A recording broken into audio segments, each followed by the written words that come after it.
ತಾನೇ ವಿಶೇಷ ಚರ್ಚಾ ಕಾರ್ಯಕ್ರಮಕ್ಕೆ ಮತ್ತೊಮ್ಮೆ ಸ್ವಾಗತ ವೀಕ್ಷಕರೇ. ದೇವಸ್ಥಾನದ ಅರ್ಚಕರ ಸ್ಥಾನಕ್ಕಾಗಿ ಬೆಂಗಳೂರಿನ ಚಾಮರಾಜಪೇಟೆಯ ಶನೇಶ್ವರ ದೇವಸ್ಥಾನದಲ್ಲಿ ಜಟಾಪಟಿ ನಡೀತಾ ಇದೆ. ದೇವರು ಮೈ ಮೇಲೆ ಬರ್ತಾನೆ, ನಾನು ಈ ದೇವಸ್ಥಾನವನ್ನ ಸ್ಥಾಪನೆ ಮಾಡಿದ್ದು, ಹಾಗಾಗಿ ನನಗೆ ಮಾನ್ಯತೆಯನ್ನ ಕೊಡಿ ಅಂತ ಹೇಳಿ ಮಂಗಳಗೌರಿ ಅವರು. ಆದ್ರೆ ಈಕೆಯ ಕೈ ಸರಿ ಇಲ್ಲ. ದೇವಸ್ಥಾನದ ಮಂಗಳಾರತಿಯ ತಟ್ಟೆಗೆ ಬರುವ ಹಣವನ್ನ ಡಿಮ್ಯಾಂಡ್ ಮಾಡ್ತಾರೆ, ಸಾಕಷ್ಟು ಬೇಡಿಕೆಯನ್ನ ಇಡ್ತಾರೆ, ಡಾಮಿನೇಟ್ ಮಾಡ್ತಿದ್ದಾರೆ ಅಂತ ಹೇಳಿ ಟ್ರಸ್ಟಿನ ಅಧ್ಯಕ್ಷರ ವಾದ. ಎಲ್ಲದರ ನಡುವೆ ಭಕ್ತರ ಭಕ್ತಿ ಎಲ್ಲಿ ಹೋಗ್ತಾ ಇದೆ? ಭಕ್ತರು ತಮ್ಮ ಸಂಕಷ್ಟವನ್ನ ಹೇಳ್ಕೊಳ್ಳಿಕ್ಕೆ ದೇವಸ್ಥಾನಕ್ಕೆ ಬರ್ತಾರೆ, ಅವರಿಗೆ ಯಾವೆಲ್ಲ ರೀತಿಯ ತೊಂದರೆ ಆಗ್ತಿದೆ ಅಂತ ಹೇಳಿ ಈ ವಿಚಾರದ ಬಗ್ಗೆ ಚರ್ಚೆಯನ್ನ ಮಾಡ್ತಿದ್ವಿ. ಈ ವಿಚಾರವಾಗಿ ನಿಮ್ಮ ರಿಯಾಕ್ಷನ್ ಕೇಳ್ತೀನಿ ನಟರಾಜ್ ಅವರೇ. ಈ ಒಂದು ಪ್ರಕರಣವನ್ನ ನೀವು ನೋಡಿದ್ರಿ, ಎರಡೂ ಕಡೆ ಅವರು ಹೇಳಿದ ವಾದವನ್ನ ಕೇಳಿಸ್ಕೊಂಡ್ರಿ, ಏನನ್ಸುತ್ತೆ ಆಸ್ ಎ ಥರ್ಡ್ ಪರ್ಸನ್ ನಿಂತು ನೋಡಿದಾಗ? Third person as a experience person. ಯಾಕೆಂತ ಹೇಳಿದರೆ ನಾನು ಈಗ ನಿರೀಶ್ವರವಾದಿ, ನಿಜ ದೇವರನ್ನು ನಂಬುವುದಿಲ್ಲ ಅಥವಾ ಮೈ ಮೇಲೆ ಬರೋದು ಯಾವುದನ್ನು ನಂಬುವುದಿಲ್ಲ. ಆದರೆ ಹಿಂದೆ ನಾನು ಒಂದು ದೇವಸ್ಥಾನಗಳ ಒಂದು ಅರ್ಚಕನು ಮತ್ತು ಅದರ ಇದು ಕೂಡ ಟ್ರಸ್ಟಿ ಮತ್ತು ಅಂಡೋಮೆಂಟ್ ಸೇರಿದಂತಹ ದೇವಸ್ಥಾನಗಳು ಇತ್ತು. ಹಾಗಾಗಿ ಅದರ ರೂಲ್ಸು ರೆಗ್ಯುಲೇಷನ್ ಹೇಗೆ ಎನ್ನುವುದು ಗೊತ್ತು. ಇದು ಅಂಡೋಮೆಂಟ್ ಸೇರಿದ ದೇವಸ್ಥಾನ ಅಲ್ಲ, ಇದು ಟ್ರಸ್ಟ್ ಮಾಡಿದಂತಹ ದೇವಸ್ಥಾನ. ಹಾಗಾಗಿ ಒಂದು ಟ್ರಸ್ಟ್ ಮಾಡಿದ ನಂತರ ಆ ಟ್ರಸ್ಟು ಹೇಗೆ ಇರಬೇಕು ಎನ್ನುವುದು ನಾನು ಅದರ ಬಗ್ಗೆ ನಾನು ಹೇಳ್ತೇನೆ. ಇದು ನಾನು ಯಾರ ಒಂದು ಪಕ್ಷ ವಹಿಸಿ ನನಗೆ ಯಾರದೂ ಗೊತ್ತಿಲ್ಲ, ಇವರು ಯಾರೂ ಪರಿಚಯ ಇಲ್ಲ, ದೇವಸ್ಥಾನವೂ ನೋಡಿಲ್ಲ.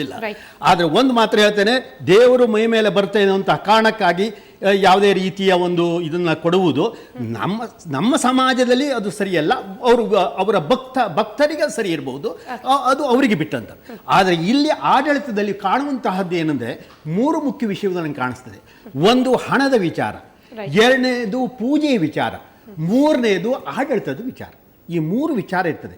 ಈ ಮೂರು ವಿಚಾರದ ನಿಷ್ಪಕ್ಷಪಾತವಾಗಿ ಒಂದು ಕಾನೂನಿನ ಹಿನ್ನೆಲೆಯಲ್ಲಿ, ಸ್ವಲ್ಪ ನಾನು ಕಾನೂನು ಗೊತ್ತು, ಅದರ ಹಿನ್ನೆಲೆಯಲ್ಲಿ ನಾನು ಹೇಳಬೇಕಂದ್ರೆ, ಒಂದನೇದು ಆಡಳಿತ ವಿಚಾರ.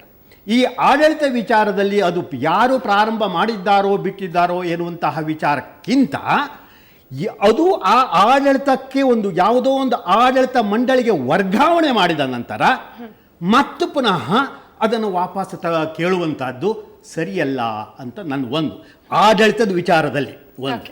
ಮತ್ತೆ ಇನ್ನು ಆಡಳಿತದ ಟ್ರಸ್ಟ್ ಏನಿದೆ, ಆ ಟ್ರಸ್ಟ್ಗಳು ಎಲ್ಲರೂ ಸೇರಿ ಯಾರಿಗೆ ಅಧಿಕಾರವನ್ನು ಕೊಡಬೇಕು, ಯಾರಿಗೆ ಹೆಚ್ಚು ಬೆನಿಫಿಟನ್ನು ಕೊಡಬೇಕು ಎನ್ನುವಂತಹ ಅಥವಾ ಮಾನ್ಯತೆ ಕೊಡಬೇಕು, ಗೌರವ ಕೊಡಬೇಕು ಅಂತ ಹೇಳುವುದು ಆ ಟ್ರಸ್ಟಿಗೆ ಸಂಬಂಧಪಟ್ಟಂಥ ವಿಚಾರ ಒಂದು. ಎರಡನೇದು ಆಡಳಿತ ಆಯಿತು. ಎರಡನೇದು ಹೇಳಬೇಕಾದ್ರೆ ಹಣಕಾಸಿನ ವಿಚಾರ. ಈ ಯಾವುದೇ ಒಂದು ಸಾರ್ವಜನಿಕವಾದ ಸಂಸ್ಥೆ ಅಂದರೆ, ವ್ಯಕ್ತಿಗತವಾದ ಸಂಸ್ಥೆ ಆದರೆ ಬೇರೆ, ಒಂದು ಸಾರ್ವಜನಿಕ ಸಂಸ್ಥೆ ಆಗಿ ಅಲ್ಲಿ ಟ್ರಸ್ಟ್ ಇದೆ ಮತ್ತು ಸಾರ್ವಜನಿಕ ದುಡ್ಡು ಬರುತ್ತೆ, ಭಕ್ತಾದಿಗಳ ದುಡ್ಡಲ್ಲಿ ಬರ್ತದೆ ಆ ದೇವಸ್ಥಾನಕ್ಕೆ ಅಂದಾಗ ಅದು ಯಾರೋ ಒಬ್ಬರ ಸ್ವತ್ತಲ್ಲ, ಅದು ಸಾರ್ವಜನಿಕ ಸ್ವತ್ತು ಆಗುತ್ತೆ. ಆಗ ಅಲ್ಲಿ ಒಂದು ಟ್ರಸ್ಟ್ ಅಂತ ಇದ್ದರೆ, ಒಂದು ನಿರ್ದಿಷ್ಟವಾದ ಟ್ರಸ್ಟ್ ಅಂತ ಇದ್ದರೆ, ಆ ಟ್ರಸ್ಟು ಪ್ರತಿ ವರ್ಷ ಅದರ ಲೆಕ್ಕಗಳನ್ನು ಚೆನ್ನಾಗಿ ಇಟ್ಟುಬಿಟ್ಟು ಅದಕ್ಕೊಂದು ಆಡಿಟನ್ನು ಕೂಡ ಅವರು ಮಾಡಬೇಕಾಗತ್ತೆ. ಮಾಡಿ ಯಾವ್ಯಾವುದಕ್ಕೆ ಏನು ಖರ್ಚು ಮಾಡಬೇಕು ಎನ್ನುವಂತಹ ನಿರ್ಧಾರ ಟ್ರಸ್ಟಿಗೆ ಬಿಟ್ಟದ್ದು ಅಥವಾ ಅವರಿಗೆ ಯಾರಿಗೆ ಸಂಬಂಧಪಟ್ಟವರಿಗೆ ಬಿಟ್ಟಂತ. ಹಾಗಾಗಿ ಇದು ಅಲ್ಲಿ ಹಣವು ಪೋಲಾಗದಂತೆ, ಈಗ ಭಕ್ತರಿಗೆ ಏನಿದೆ, ಭಕ್ತರಲ್ಲಿ ಸತ್ಯ ಸುಳ್ಳು ನಮ್ಮ ವಿಚಾರ ಬೇರೆ, ಅವ್ರ ವಿಚಾರ ಏನು ದೇವರು ಸತ್ಯ ಅಂತ ಇದೆ, ಗೊತ್ತಲ್ಲ, ದೇವರು ಇರುವುದು ಸತ್ಯ ಅಂತ ಇದೆ, ಅದನ್ನು ಉದ್ಧಾರ ಮಾಡಬೇಕು, ದೇವರಿಗೇನೋ ಕಾಣಿಕೆಯೋ ಅಥವಾ ಅವರಿಗೇನೋ ಪೂಜೆ ಮಾಡಿದ್ರೋ ಅಥವಾ ಅವರಿಗೇನೋ ಆ ದೇವರಿಗೆ ನಾವು ನಡ್ಕೊಂಡ್ಬಿಟ್ರೆ ನಮ್ಗೆ ಉದ್ಧಾರ ಆಗುತ್ತೆ ಅನ್ನೋದು ಅವ್ರದ್ದಿದೆ. ಹಾಗೆ ಅದನ್ನು ಪೂರೈಸುವುದು ಅವರ ಟ್ರಸ್ಟ್ ಮಂಡಳಿಯದು. ಮೂರನೇ ವಿಚಾರ ಹೇಳಬೇಕಾದ್ರೆ ಪೂಜೆಯ ಅಧಿಕಾರ ಯಾರದ್ದು ಅಂತ. ಯಾರದ್ದೂ ಅಲ್ಲ ಪೂಜೆಯ ಅಧಿಕಾರ. ಯಾರು ನೀವು ಪೂಜೆಗಾಗಿ ಅಲ್ಲಿ ಒಬ್ಬ ಅರ್ಚಕನನ್ನು ನೇಮಕ ಮಾಡಿರ್ತಾರೋ ಆ ಅರ್ಚಕನ ಅರ್ಹತೆ ಇದ್ದರೆ, ಉದಾಹರಣೆಗಾಗಿ ಯಾರು ಅಂತ ಹೇಳಿ ನೋಡಿ, ಒಂದು ಅರ್ಚಕನಿಗೆ ಒಂದು ಅರ್ಹತೆ ಇರಬೇಕು, ಅವನ ಶಾಸ್ತ್ರಗಳನ್ನ ಪೂಜೆಯ ವಿಧಾನಗಳನ್ನು ಅವನು ಕಲ್ತಿರ್ಬೇಕಾಗತ್ತೆ. ಹಾಗಾಗಿ ಆಗಮ ಶಾಸ್ತ್ರವನ್ನು ತಿಳಿದಿರಬೇಕಾಗತ್ತೆ. ಅಂತಹ ಆಗಮ ಶಾಸ್ತ್ರವನ್ನು ತಿಳಿದಂತಹ ಒಬ್ಬ ಅರ್ಚಕನಿದ್ದಾದರೆ ಆ ಅರ್ಚಕನಿಗೆ ಪೂಜೆ ಅಧಿಕಾರವಿರುವುದೇ ವಿನಃ ಬೇರೆ ಯಾರಿಗೂ ಇರಲಿಕ್ಕೆ ಸಾಧ್ಯನೇ ಇಲ್ಲ. ವಿಜಯ್ ಪಂಡಿತ್ ಅವರೇ, ನಿಮಗೆ ಕೇಳ್ತೀನಿ, ನೀವು ಕೂಡ ನಿಮ್ಮ ಬಳಿ ಕೂಡ ಸಾಕಷ್ಟು ಜನರು ತಮ್ಮ ಸಮಸ್ಯೆಯನ್ನ ಪರಿಹಾರ ಮಾಡ್ಕೊಳ್ಳಿಕ್ಕೆ ಅಂತ ಬರ್ತಾರೆ, ಯಂತ್ರಗಳನ್ನ ಕಟ್ಸ್ಕೊಳ್ಳೋಕೆ, ಬೇರೆ ಎಲ್ಲದಕ್ಕೂ.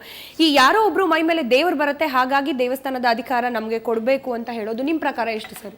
ಮೈ ಮೇಲೆ ದೇವರು ಬರೋದು ಅಂತ ಹೇಳೋದು ಅದು ಶುದ್ಧವಾದ ಸುಳ್ಳು. ನಮ್ಮ ಪುರಾಣಗಳಲ್ಲಾಗಲಿ ಕಥೆಗಳಲ್ಲಾಗಿ ಎಲ್ಲ ನಾವು ಅಧ್ಯಯನ ಮಾಡಿರೋ ಯಾವುದೇ ಶಾಸ್ತ್ರದಲ್ಲಾಗಲಿ ಮೈ ಮೇಲೆ ದೇವರು ಬರುವಂಥ ಉಲ್ಲೇಖ ಎಲ್ಲೂ ಇಲ್ಲ. ಅದು ಸಾಕ್ಷಾತ್ ಮೈ ಮೇಲೆ ದೇವರು ಬಂದ್ಬಿಡ್ತಾನೆ ಅನ್ನಂಗಿದ್ರೆ ನಾವ್ಯಾಕೆ ಅವ್ರು ಗುಡಿಗೋಪುರ ಕಳಿಸಿ ಹೋಮ ಹವನಗಳೆಲ್ಲ ಮಾಡಿ ಪೂಜೆ ಮಾಡಬೇಕಾಗತ್ತೆ? ಬೇಕಾದಾಗ ಫೋನ್ ಮಾಡಿ ಕರ್ಸ್ಕೊಂಡು ನಾವೆಲ್ಲ ಅವ್ರು ನಮ್ಮ ಇಷ್ಟಗಳನ್ನೆಲ್ಲ ಪೂರೈಸ್ಕೊಂಡು ಬಿಡ್ಬೋದಲ್ಲ. ಸೊ ಮೈ ಮೇಲೆ ದೇವ್ರು ಬರುವಂಥದ್ದು ಅಪ್ಪಟವಾದ ಸುಳ್ಳು. ಇವಾಗ ಇವ್ರು ಮಾಡ್ತಾರೆ ಜಗಳ ನೋಡೋಕೆ ಹೋದ್ರೆ ಇದು ಪ್ಯೂರ್ಲಿ ಫಾರ್ ಇವ್ರು ಹೇಳ್ದಂಗೆ ಬರೀ ಎಕನಾಮಿಕಲ್ ಅಥವಾ ಹಣಕಾಸಿನಿಗೆ ಅಥವಾ ಅಧಿಕಾರಕ್ಕೋಸ್ಕರ ಇವರು ಜಗಳ ಆಡ್ತಿದ್ದಾರೆ, ಬೇರೆ ಯಾವುದೇ ಸಂಬಂಧ ಬರೋದೇ ಇಲ್ಲ ಇಲ್ಲಿ. ಓಕೆ, ಇನ್ನು ಈ ವಿಚಾರವಾಗಿ ಚರ್ಚೆಯನ್ನ ಮಾಡಲಿಕ್ಕೆ ನಮ್ಮ ಜೊತೆ ಮತ್ತೊಬ್ಬ ಅತಿಥಿ ಜಾಯಿನ್ ಆಗಿರೋದು ಈ ದೇವಸ್ಥಾನದ ಪ್ರಧಾನ ಅರ್ಚಕರು ಇವರು ರವೀಂದ್ರ ಭಟ್ ಅಂತ ಹೇಳಿ. ರವೀಂದ್ರ ಭಟ್ರ, ನೀವು ಎಷ್ಟು ಕಾಲದಿಂದ ಅರ್ಚಕರಾಗಿ ಕೆಲಸ ಮಾಡ್ತಿದ್ದೀರಿ ದೇವಸ್ಥಾನ? ನಾನು ಸುಮಾರು 2001ನೇ ಇಸ್ವಿ ನವೆಂಬರ್ 14ನೇ ತಾರೀಕು ಆ ದೇವಸ್ಥಾನಕ್ಕೆ ನಾನು ಅರ್ಚಕನಾಗಿ ಸೇರ್ಕೊಂಡಿದ್ದೆ. ಯಾರು ನಿಮ್ಮನ್ನ ನೇಮಕ ಮಾಡಿದ್ಯಾರು? ನನಗೆ ಅಲ್ಲಿಗೆ ನಮ್ಮ ದೇವಸ್ಥಾನದ ಅಧ್ಯಕ್ಷರ ಲಕ್ಷ್ಮಣಮೂರ್ತಿ ಅವರು ನಮ್ಮನ್ನು ಕಾಂಟ್ಯಾಕ್ಟ್ ಮಾಡಿ ಈ ಥರ ದೇವಸ್ಥಾನಕ್ಕೆ ಬರಬೇಕು, ಪೂಜೆ ಮಾಡ್ಕೊಡ್ಬೇಕು, ನಡೆಸ್ಕೊಡ್ಬೇಕು ಅಂತೇಳಿ ಕೇಳ್ಕೊಂಡ್ರು. ಅದೇ ಪ್ರಕಾರವಾಗಿ ನಾನು 2001ನೇ ಇಸ್ವಿ ನವೆಂಬರ್ 14ನೇ ತಾರೀಕು ಆ ದೇವಸ್ಥಾನಕ್ಕೆ ನಾನು ಅರ್ಚಕನಾಗಿ ಅಲ್ಲಿ ಸೇರ್ಕೊಂಡಿದ್ದೀನಿ. ಆವಾಗ ಆ ದೇವಸ್ಥಾನದಲ್ಲಿ ಯಾರು ಜನನೂ ಬರ್ತಾ ಇರಲಿಲ್ಲ, ಯಾಕಂದ್ರೆ ಹಿಂದ್ಗಡೆ ಯಾವುದೊಂದು ಸ್ವಲ್ಪ ದೇವಸ್ಥಾನದಲ್ಲಿ ಏನೋ ಆಗಬಾರ್ದಾಗಿ ಸ್ವಲ್ಪ ಬದಲಾವಣೆ ಆಗಿತ್ತು. ಅಲ್ಲಿ ಒಂದು ತಿಂಗಳು ಕಾಲ ಅದೇ ಆವಾಗಲೇ ಅವ್ರು ಹೇಳಿದ್ರಲ್ಲ, ಅವಾಗ ಕೊಲೆ ಆಗಿತ್ತು ಅಂತ ಏನೋ, ಅದ್ರ ಬಗ್ಗೆ ನನಗೇನು ಗೊತ್ತಿಲ್ಲ. ಬಟ್ ಬಾಗಿಲಾಕಿತ್ತು ದೇವಸ್ಥಾನ, ಅದನ್ನು ಪುನಃ ಪೇಂಟಿಂಗ್ ಎಲ್ಲ ಮಾಡಿಸಿ ನಾವು ಅದನ್ನ ಓಪನ್ ಮಾಡಿದ್ವಿ. ಓಪನ್ ಮಾಡಿ ಪುನಃ ಪೂಜೆ ಎಲ್ಲ ಶುರು ಮಾಡಿದ್ವಿ. ಆಮೇಲೆ ಅದು ವಿಗ್ರಹ ಶನೀಶ್ವರನ ವಿಗ್ರಹ ಅಂತೇಳಿ ಅವ್ರು ಶ್ರೀನಿವಾಸನ ದೇವಸ್ಥಾನ ಅಂತ ಮಾಡ್ತಾರೆ. ಆದರೆ ವಿಗ್ರಹದ ಒಂದು, ಯಾಕೆಂದರೆ ಯಾವುದೇ ಒಂದು ದೇವತೆಗೆ ಯಾವುದೇ ಅಂತ ಒಂದು ಸ್ವರೂಪ ಅಂತ ಇರ್ತದೆ. ಈಗ ಉದಾಹರಣೆಗೆ ಒಂದು ದೇವಿ ಅಂದ ಕೂಡಲೇ ಆ ದೇವಿ ಸರಿಯಾದಂಥ ಒಂದು ಸ್ವರೂಪ ಇರ್ತದೆ. ಉದಾಹರಣೆಗೆ ಒಂದು ಲಕ್ಷ್ಮಿ ಅಂದ ಕೂಡಲೇ ಅಕ್ಷಸ್ರಕ್ ಪರುಷು ಗದೇಶ ಕುಲ ಕೈಯಲ್ಲಿ ಅಂದರೆ ಕಣ್ಣು ಪರಶು ಕೈಯಲ್ಲಿ ಪರಶು ಇಟ್ಕೊಂಡಿದೆ, ಅಂದರೆ ಇಂಥದ್ದೇ ಒಂದು ಆಕೃತಿ ಅಂತ ಇರ್ತದೆ ಅದಕ್ಕೆ. ನಾವು ಯಾಕೆಂದರೆ ಅದು ಪುರಾಣದಲ್ಲಿ ವೇದದಲ್ಲಿ ಹೇಳಿರುತ್ತೆ ಈ ಥರನೇ. ಗಣಪತಿ ಅಂದ ಕೂಡಲೇ ವಕ್ರತುಂಡ ಮಹಾಕಾಯ, ವಕ್ರವಾಗಿರೋ ಸೊಂಡ್ಲಿರ್ತಕ್ಕಂಥವನು, ಗಜವದನ ಆನೆ ಮುಖದವನು ಅಂತ ಹೇಳ್ತೀವಲ್ಲ, ಅದೇ ಥರ ಶನಿ ಮಹಾತ್ಮನಿಗೆ ಕೈಯಲ್ಲಿ ಅವ್ರು ಏನು ಮಾಡಿದ, ಮೊದಲನೇ ಪ್ರತಿಷ್ಠೆ ಮಾಡಿದಾಗ ಕತ್ತಿಯನ್ನು ಕೊಟ್ಬಿಟ್ಟಿದ್ದಾರೆ. ಕತ್ತಿ ಬಂತು ಅಂದರೆ ಕೈಯಲ್ಲಿ ಅದು ಕಾಲಭೈರವ ಅಥವಾ ವೀರಭದ್ರನ ಸ್ವರೂಪ ಅಂತ ಬರ್ತದೆ. ಶನಿ ಮಹಾತ್ಮನಿಗೆ ಕತ್ತಿ ಬರೋದಿಲ್ಲ ಕೈಗೆ. ಅವನು ಶನಿ ಮಹಾತ್ಮನಿಗೆ ಬರೋದು ಯಾವುದಪ್ಪ ಅಂದರೆ ಬಿಲ್ಲು ಬಾಣ ಇರಬೇಕು, ವರದ ಹಸ್ತ ಇರಬೇಕು, ಅಭಯ ಹಸ್ತ ಇರಬೇಕು. ಸೊ ಹಂಗಾಗಿ ಆ ವಿಗ್ರಹ ಸರಿ ಇಲ್ಲ. ಮತ್ತು ಗರ್ಭಗುಡಿ, ಯಾಕೆಂದರೆ ಯಾವುದೇ ಆದರೂ ಒಂದು ಇಂಥದ್ದೇ ನಿಯಮ ಅಂತಿದೆ ಪೂಜೆಗೆ. ಈ ವಿಗ್ರಹ ಹೇಗಿರಬೇಕು, ನಾವು ಮನೆಯಲ್ಲಿ ಪೂಜೆ ಮಾಡುವಂಥ ವಿಗ್ರಹಗಳು ಹೇಗಿರಬೇಕು, ದೇವಸ್ಥಾನದಲ್ಲಿ ಇರತಕ್ಕಂಥ ವಿಗ್ರಹ ಹೇಗಿರಬೇಕು, ಎಷ್ಟು ಪ್ರಮಾಣ ಇರಬೇಕು ಅಂತೆಲ್ಲ ಅದು ವಿಧಿವಿಧಾನಗಳಿದೆ. ಆಗಲೇ ಅವರು ಹೇಳಿದರು, ಆಗಮಶಾಸ್ತ್ರದ ಬಗ್ಗೆ ತಿಳುವಳಿಕೆ ಇದ್ದವರು ಮಾಡಿದರೆ ಸರಿ ಅಂತ ಹೇಳಿದ್ರಲ್ಲ, ಹಾಗೆ ಅದು ಸರಿ. ವಿಗ್ರಹ ಹಿಂಗೆ ಇಲ್ಲೇ 4.25 ಅಡಿ ವಿಗ್ರಹ ಹೈಟ್ ಇದೆ, ಎತ್ತರ ಇದೆ. ಯಾಕೆಂದರೆ ಗರ್ಭಗುಡಿಯ 1/3 ಭಾಗ ವಿಗ್ರಹ ಇರಬೇಕು ಅಂತೇಳಿ ಆಗಮಶಾಸ್ತ್ರದಲ್ಲಿ ಹೇಳ್ತದೆ. ದೇವಾಲಯ ಇದರಲ್ಲಿ ಅದು 4.25 ಅಡಿ ಎತ್ತರ ಇದೆ. ಹಾಗಾಗಿ ಅದು ಸರಿ ಪ್ರಮಾಣ ಅಲ್ಲ. ಹಾಗಾಗಿ ಅದನ್ನು ಬದಲಾವಣೆ ಮಾಡಬೇಕು ಅಂತೇಳಿ ಅವ್ರು ಟ್ರಸ್ಟ್ ಅವರೆಲ್ಲ ಮಾತುಕತೆ ಮಾಡಿ ಸರಿಯಾದಂಥ ಒಬ್ಬರ ವಾಸ್ತುಶಿಲ್ಪಿಗಳನ್ನು, ದೇವಾಲಯ ವಾಸ್ತು ತಿಳಿದಂಥವ್ರನ್ನ ಕರ್ಕೊಂಡ್ಬಂದು ಅವ್ರ ಪ್ರಕಾರ ಇದು ಮಾಡಿ ವಿಗ್ರಹ ಬದಲಾವಣೆ ಮಾಡಿದ್ವಿ. 2.25 ಅಡಿ ವಿಗ್ರಹ, ಚಿಕ್ಕದಾದಂಥ ಶನಿಮಾತ್ಮನ ಸರಿಯಾದಂಥ ಒಂದು ವರದ ಹಸ್ತ, ಅಭಯ ಹಸ್ತ, ಕೈಯಲ್ಲಿ ಬಿಲ್ಲು ಬಾಣವನ್ನು ಇಟ್ಕೊಂಡಿರ್ತಕ್ಕಂಥ ಸ್ವರೂಪ. ನಮ್ಮ ಕಲ್ಪನೆಯಲ್ಲಿ, ನಮ್ಮ ಈ ಧಾರ್ಮಿಕ ಕಲ್ಪನೆಯಲ್ಲಿ ಯಾವ ರೀತಿ ಭಗವಂತನ ಕಲ್ಪನೆ ಮಾಡ್ತೀವಿ ಆ ಪ್ರಕಾರವಾಗಿ ದೇವರ ವಿಗ್ರಹವನ್ನು ನಿರ್ಮಾಣ ಮಾಡಿ ಅಲ್ಲಿ ಪ್ರತಿಷ್ಠಾಪನೆ ಮಾಡಿದ್ವಿ. ಪ್ರತಿಷ್ಠಾಪನೆ ಆದಮೇಲೆ ಅದು ವೇದೋಕ್ತವಾಗಿ ಪ್ರತಿಷ್ಠಾಪನೆ ಆದಮೇಲೆ ನಾವು ಶಾಸ್ತ್ರೋಕ್ತವಾಗಿ ಏನು ಕ್ರಮ, ಪೂಜೆ ಅಂದರೆ ಏನು, ಆ ಪ್ರಕಾರವಾಗಿ ಶಾಸ್ತ್ರೋಕ್ತವಾಗಿ ಆ ಪೂಜೆಯನ್ನು ಇವತ್ತಿನವರೆಗೂ ನಾವು ಅಲ್ಲಿ ಮಾಡ್ಕೊಂಡು ಬಂದಿದ್ದೀವಿ.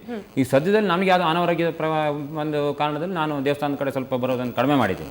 ನನಗೆ ಆರೋಗ್ಯ ಸರಿ ಇರಲಿಲ್ಲ. ಹಾಗಾಗಿ ನಾನು ಸರಿಯಾದ ನಮಗೆ ಅರ್ಚಕರು, ನಮ್ಮ ಸಹಪಾಠಿಗಳಿದ್ದಾರೆ, ನಾವು ಅದಕ್ಕೆ ಅವರಿಗೆ ಮುಂದುವರ್ಸ್ಕೊಂಡು ಹೋಗಿ ಅಂತೇಳಿ ನಾವು ಅವ್ರಿಗೆ ಹೇಳ್ಕೊಂಡಿದ್ದೀವಿ.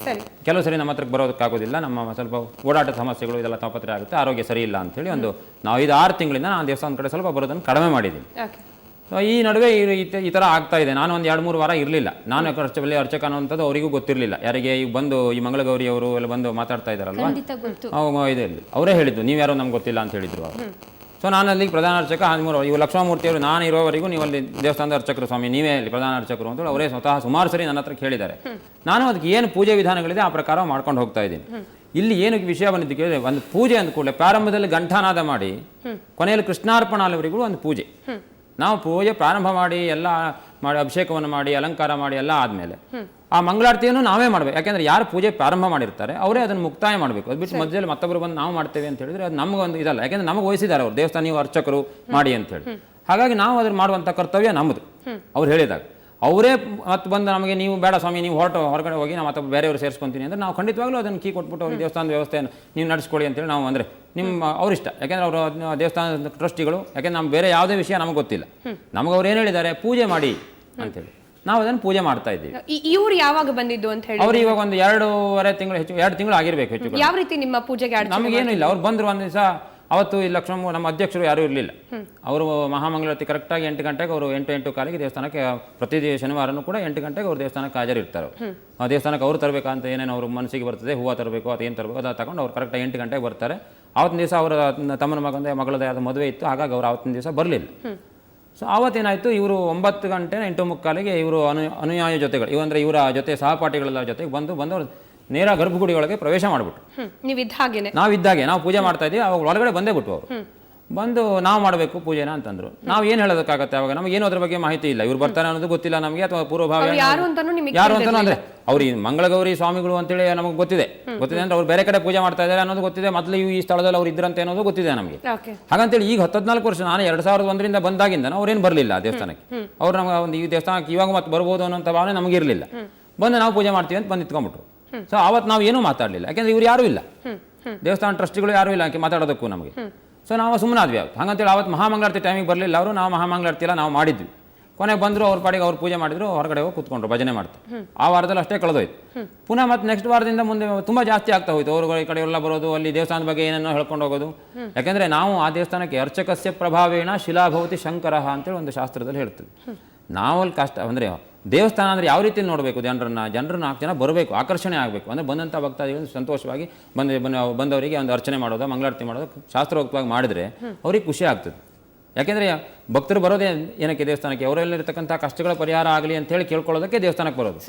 ಬರ್ತಾ ಇದ್ದಂಗೆ ಅವರಿಗೆ ನಾವು ಸರಿಯಾದಂಥ ಒಂದು ಪೂಜೆ ಸರಿಯಾಗಿ ಮಾಡಲಿಲ್ಲ ಅಂದರೆ ಜನ ಬರೋದಿಲ್ಲ. ನಾವಲ್ಲಿ ಬಂದಾಗ ಯಾರೂ ಇರಲಿಲ್ಲ ದೇವಸ್ಥಾನಕ್ಕೆ, ಒಂದು 10 ಜನನೂ ಬರ್ತಾ ಇಲ್ಲ. ಶನಿವಾರ ದಿವಸ ಒಂದು 10 ಜನನೂ ಇರಲಿಲ್ಲ 2001ನೇ ಇಸ್ವಿಯಲ್ಲಿ ನಾನು ಆ ದೇವಸ್ಥಾನಕ್ಕೆ ಬಂದಾಗ. ಏಕಾಏಕಿ ಇವ್ರು ಬರೋಕ್ಕೆ ಶುರು ಮಾಡಿದ್ರು ಅಂತೇಳಿ. ಮಂಗಳಗೌರಿ ನಿಮಗೆ ಕೇಳ್ತೀನಿ, ಸಾಕಷ್ಟು ವರ್ಷ ನೀವು ಇರಲೇ ಇಲ್ಲ, ಏಕಾಏಕಿಯಾಗಿ ಯಾರೋ ಪೂಜೆ ಮಾಡ್ತಿರ್ತಾರೆ, ನೀವು ಹೋಗ್ಬಿಟ್ಟು ನಾನು ಪೂಜೆ ಮಾಡ್ತೀನಿ ಅಂತ ಕುತ್ಕೊಂಡ್ರಲ್ಲ, ಇದ್ದಕ್ಕಿದ್ದಂಗೆ ಜ್ಞಾನೋದಯ ಆಗಿದ್ದು ಹೆಂಗೆ ಅಂತ ಹೇಳಿ? ಎಲ್ಲೋ ಬೇರೆ ಕಡೆ ಇದ್ದವರು ಇಲ್ಲ ನಂದು ದೇವಸ್ಥಾನ ಇದು, ನಾನು ಹೋಗಿ ಪೂಜೆ ಮಾಡಬೇಕು ಅಂತ ಹೇಳಿ ಜ್ಞಾನೋದಯ ಹೇಗಾಯ್ತು ನಿಮ್ಗೆ? ಹಿಂಗೆ ಭಕ್ತರಿಂದ ನೀವು ಮಾಡಿದಂತ ದೇವಸ್ಥಾನ ಇವತ್ತು ಅವರು ತಿಂದು ಹಾಳು ಮಾಡ್ತಾ ಇದ್ದಾರೆ.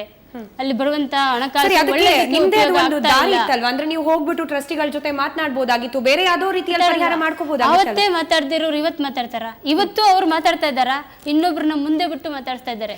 ಅದಕ್ಕೆ ನಿಮಗೆ ಬೇರೆ ಪರ್ಯಾಯ ವ್ಯವಸ್ಥೆನೇ ಕಾಣಿಸ್ತಿಲ್ಲ. ಹೋಗ್ಬೇಕು, ನಾನು ಅಧಿಕಾರವನ್ನು ತಗೋಬೇಕು, ನಾನು ಪೂಜೆ ಮಾಡ್ಬೇಕು, ನನಗೆ ಏನ್ ಬೇಕೋ ಮಾಡಿ, ನಿಮ್ಗೆ ಏನ್ ಪ್ರಶ್ನೆ ಇದೆಯೋ ಕೇಳಿ ಅಂತ ಹೇಳ್ತಿದ್ದೀನಿ. ಅವ್ರು ಕೇಳ್ತಾ ಇಲ್ಲ.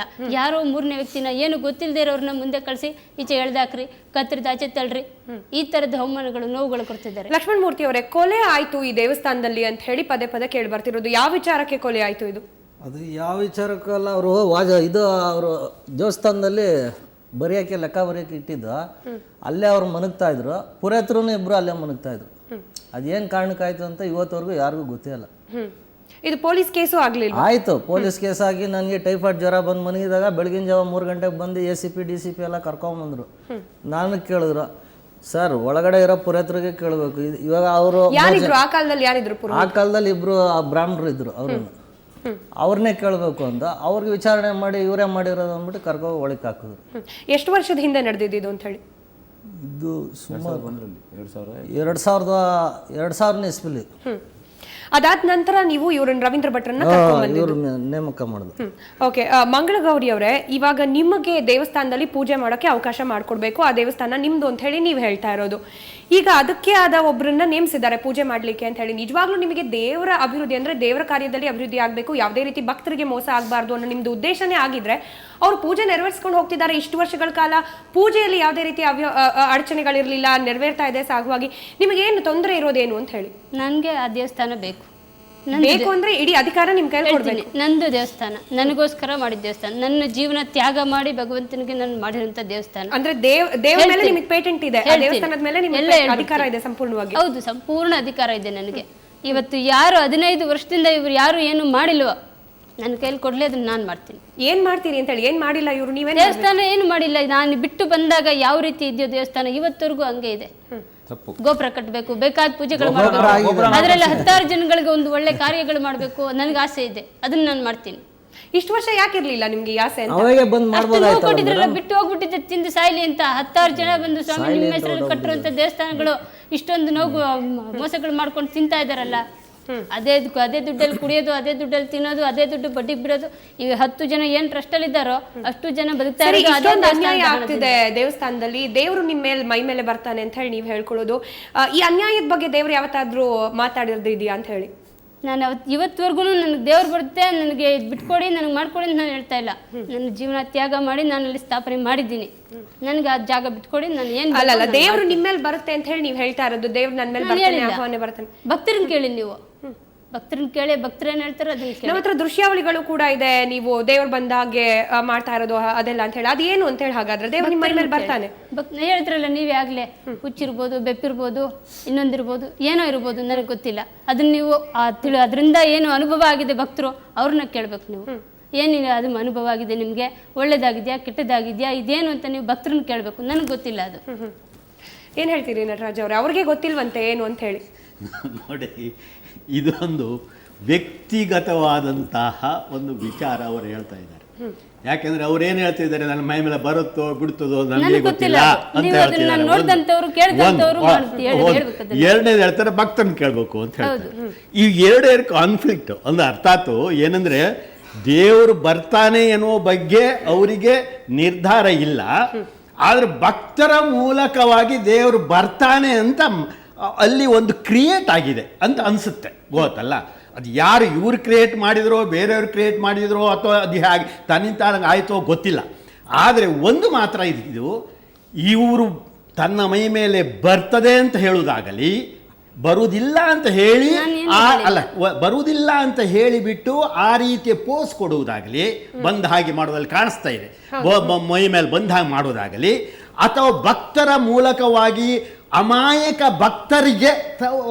ಭಕ್ತರಲ್ಲಿ ಒಂದು ದೇವರು ಬರ್ತಾರೆ ಅಂತ ನಂಬಿಕೆ ಹುಟ್ಟಿಸುವುದು ಕೂಡ ಒಂದು ರೀತಿಯ ಧಾರ್ಮಿಕದ ಶೋಷಣೆಯ ಅಪರಾಧವಾಗ್ತದೆ. ಓಕೆ, ನೀವೇನು ಹೇಳ್ತೀರಿ? ಅದೇ ಇಲ್ಲಿ ಮೂಲಭೂತವಾದ ಒಂದು ಪ್ರಶ್ನೆ ಮಂಗಳಗೌರಿಯವರಿಗೆ, ಇದು ನನ್ನ ದೇವಸ್ಥಾನ ಅಂತ ಹೇಳ್ತಿರಲ್ಲ, ಹಾಗಾದರೆ ನಿಮ್ಮ ದೇವಸ್ಥಾನ ಅದಕ್ಕೆ ಶನಿದೇವರ ದೇವಸ್ಥಾನ ಅಂತ ಅದಕ್ಕೆ ಯಾಕೆ ಹೆಸರು ಕೊಟ್ಟಿದ್ದಾರೆ?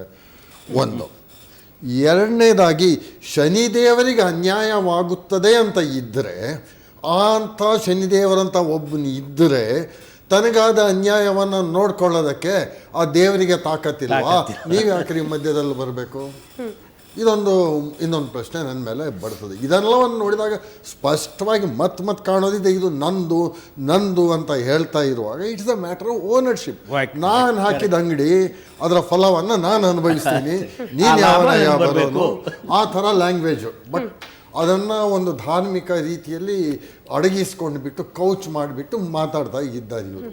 ಅಷ್ಟೇ ಸ್ಪಷ್ಟವಾಗಿ ಅದು ಕಾಣ್ತಾ ಇದೆ. ನಟರಾಜ್ ಅವರೇ, ಹೀಗೆ ಅನ್ಸುತ್ತೆ ಅಂದ್ರೆ ಇವ್ರಿಗೆ ದೇವಸ್ಥಾನ ಬೇಕಿರೋದು, ದೇವ್ರು ಇದಾನೆ ಇಲ್ಲ ಗೊತ್ತಿಲ್ಲ, ದೇವರು ಆ ದೇವಸ್ಥಾನದ ಅಧಿಕಾರ ಪ್ರಾಪ್ತಿ ಮಾಡ್ಕೊಳ್ಳೋಕೋಸ್ಕರ ಇರುವುದೇ ಅಲ್ಲಿ ದೇವ್ರು ಇದ್ದಾನೋ ದೇವ್ರು ಬೇಡ, ಇದಾನೋ ಇಲ್ಲೋ ಇವರು ಬೇಡ.